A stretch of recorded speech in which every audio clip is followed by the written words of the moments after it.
Fotima onamiz bilan bog'liq oyatlar. Bir kuni Rasululloh sallallohu alayhi vasallam Ummu Salama onamizning uylarida edilar. Shu payt Ahzob surasining ba'zi oyatlari nozil bo'lishni boshladi.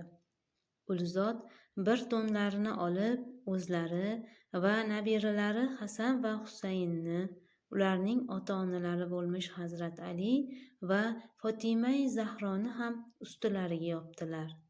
Suradagi 33-oyatning so'nggi qismi nozil bo'lishni boshlaganda payg'ambarimiz sollallohu alayhi vasallam qo'llarini haligi to'ndan chiqardilar hamda quyidagicha duo qildilar: Allohim, mana bular mening ahli baytimdir.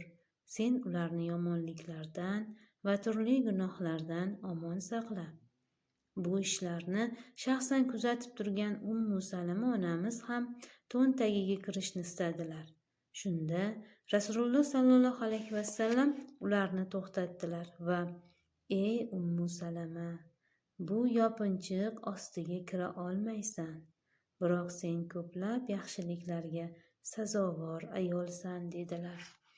Ushbu voqeadan keyin har kuni tongda bomdod namozini o'qish uchun masjidga kelayotgan payg'ambarimiz sollallohu alayhi vasallam Fotima onamizning uylari yonidan o'tar va har gal: Ey ahli bayt, namoz vaqti bo'ldi.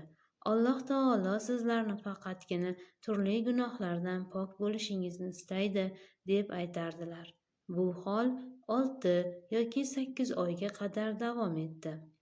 Oyatdan ma'lum bo'lmoqdaki, ahli bayt deganda birinchi galda Rasululloh sallallohu alayhi vasallamning qizlari Fotimai Zahro onamiz, Hazrat Ali ibn Abu Tolib, Hasan va Husaynlar nazarda tutilar ekan.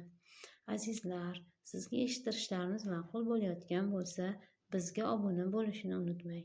Yana sizga qanday ma'lumotlar berishimizni istasangiz, kommentariyaga yozib qoldirishingiz mumkin.